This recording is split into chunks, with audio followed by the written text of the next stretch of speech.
Party నేతలకు TPCC క్రమశిక్షణా committee chairman Mallu Ravi హెచ్చరికలు జారీ చేశారు. పార్టీ ప్రభుత్వ వ్యతిరేక వ్యాఖ్యలు చేస్తే కఠిన చర్యలు తప్పవన్నారు. సీఎంకు వ్యతిరేకంగా మీడియాలో మాట్లాడారన్న ఆరోపణలపై ఏఐసీసీ మెంబర్ కత్తి వెంకటస్వామికి నోటీసులు ఇచ్చింది క్రమశిక్షణ కమిటీ. ఆయన ఇవాళ విచారణకు హాజరయ్యారు.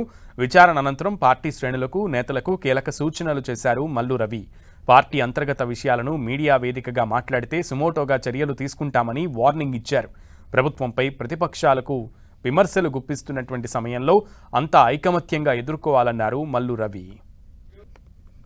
పార్టీ అంతర్గతంగా జరగాల్సినటువంటి చర్చని మీడియా ద్వారా పేపర్లో కాంగ్రెస్ పార్టీని, కాంగ్రెస్ పార్టీ నాయకుల్ని పలచనం చేసి మాట్లాడేటటువంటి కార్యక్రమం ఎవరు చేసినా చాలా సీరియస్ యాక్షన్ తీసుకోవటం జరుగుతుంది. కాంగ్రెస్ పార్టీకి ఏ రకమైనటువంటి నష్టం జరుగుతుందనేటటువంటి స్టేట్మెంట్స్ కానీ, లేక మీడియాలో వచ్చినా కానీ, పేపర్లో వచ్చినా కానీ సుమోటుగానే తీసుకొని మేము చర్య తీసుకుంటామని చెప్తున్నాం. వారు అధికారంలోకి వస్తున్నట్టు, ఇక్కడ ప్రభుత్వం అసలు ఏమీ చేయనట్టు అన్ని గోబెల ప్రచారాలు చేస్తున్నారు.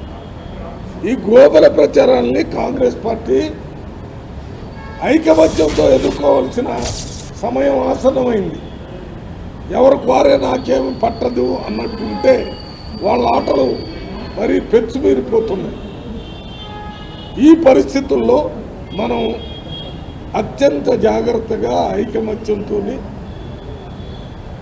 క్రమశిక్షణతో కాంగ్రెస్ పార్టీ ఐడియాలజీని ప్రజల ముందు పెట్టాలి.